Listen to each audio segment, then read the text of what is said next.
नमस्कार दोस्तों, स्वागत है मगन ट्यूटोरियल्स में। उम्मीद करता हूं सब लोग स्वस्थ होंगे, प्रसन्नचित होंगे, व्यस्त होंगे, ज़बरदस्त होंगे।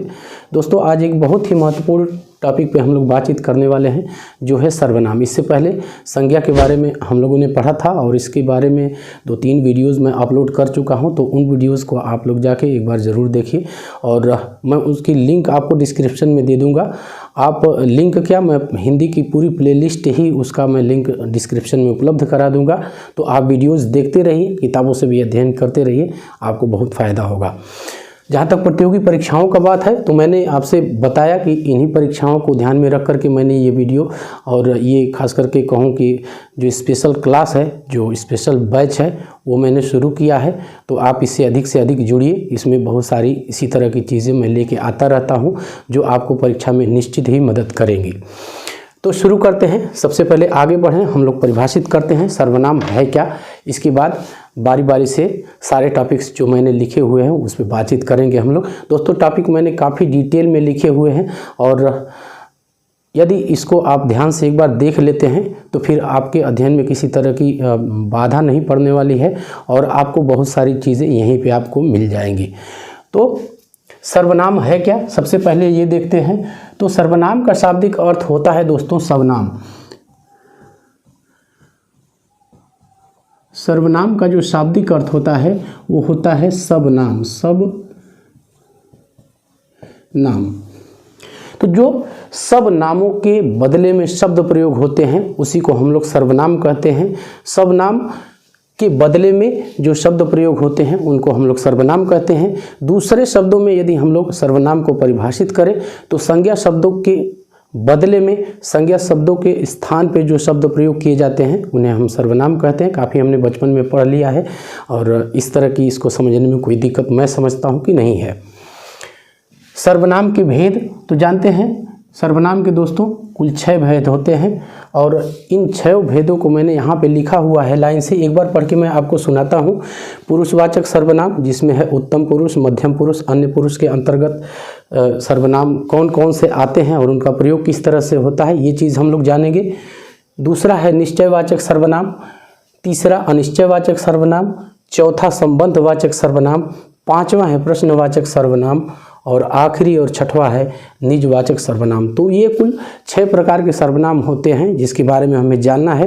दोस्तों एक चीज़ कहना चाहूँगा कि मौसम चेंज की वजह से कुछ खांसी की शिकायत है। यदि बीच में इस तरह का व्यवहार कुछ होता है तो आप कृपया इग्नोर कीजिएगा। चलिए, पहला है पुरुषवाचक सर्वनाम। इसको देखते हैं क्या होता है। तो स्त्री या पुरुष, ये पुरुषवाचक का आप ये मतलब न समझिएगा कि ये केवल पुरुषों के लिए प्रयोग होगा। लैंगिक रूप से, तो लैंगिक रूप से ये स्त्री और पुरुष दोनों के लिए प्रयोग होगा। यानी स्त्री और पुरुष के नामों के बदले में जो शब्द प्रयोग होते हैं उनको हम कहते हैं पुरुषवाचक सर्वनाम। अब इन प्रकार के, इस प्रकार पुरुषवाचक सर्वनाम जो होते हैं उनका 3 प्रकार से हम लोग प्रयोग करते हैं, उत्तम पुरुष, मध्यम पुरुष और अन्य पुरुष। तो इन तीनों को बारी बारी से समझते हैं। उत्तम पुरुष, तो उत्तम पुरुष सर्वनाम जो होते हैं उनका प्रयोग हम लोग वक्ता के लिए करते हैं या लेखक के लिए करते हैं, जो अपनी बात कहता है या जो अपनी बात लिखता है। तो उत्तम पुरुष सर्वनाम का प्रयोग उसके लिए होता है। जैसे इसमें उदाहरण मैंने लिखा है, मैं, हम, मैंने, हमने, मेरा, मुझको, मुझे आदि। ये उत्तम पुरुष संबंधित सर्वनाम है और इन्हीं के बदले में इनका प्रयोग होता है। जैसे मैं कल दिल्ली जा रहा हूँ, हम साथ में चले जाएंगे, मैंने कल चिड़ियाघर देखा। इस तरह से इसके प्रयोग हो सकते हैं, बहुत सामान्य से प्रयोग हैं।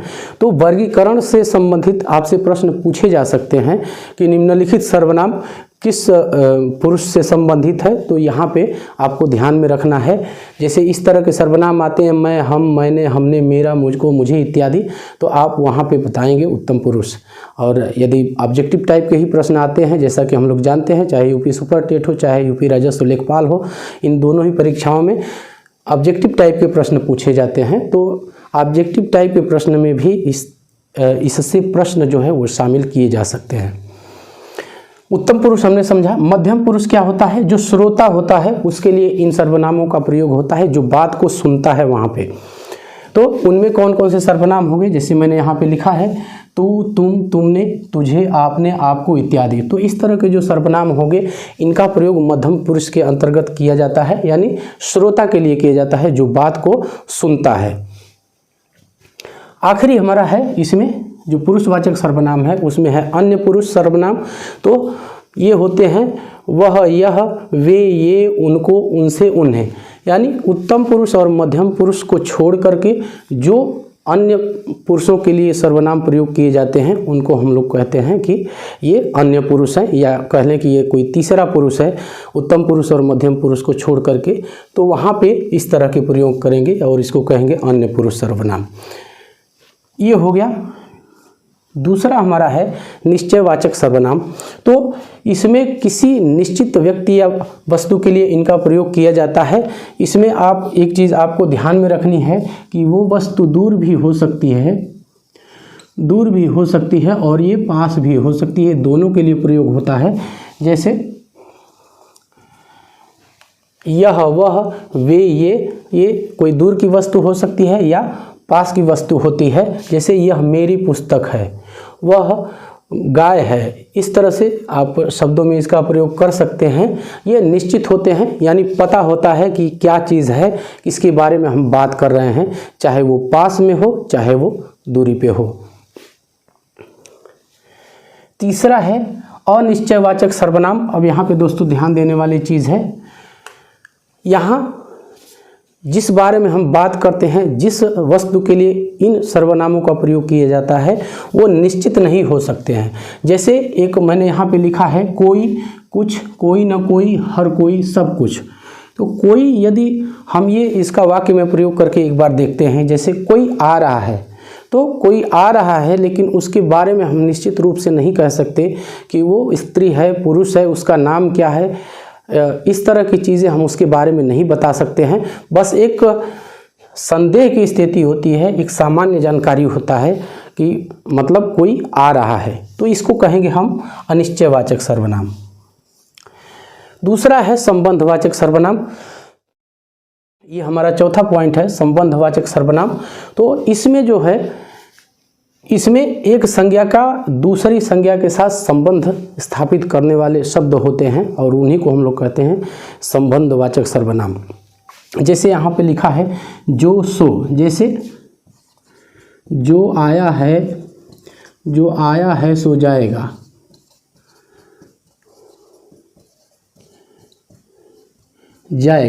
तो ये जो एक संज्ञा है और सो जो है उससे संबंध जोड़ दिया।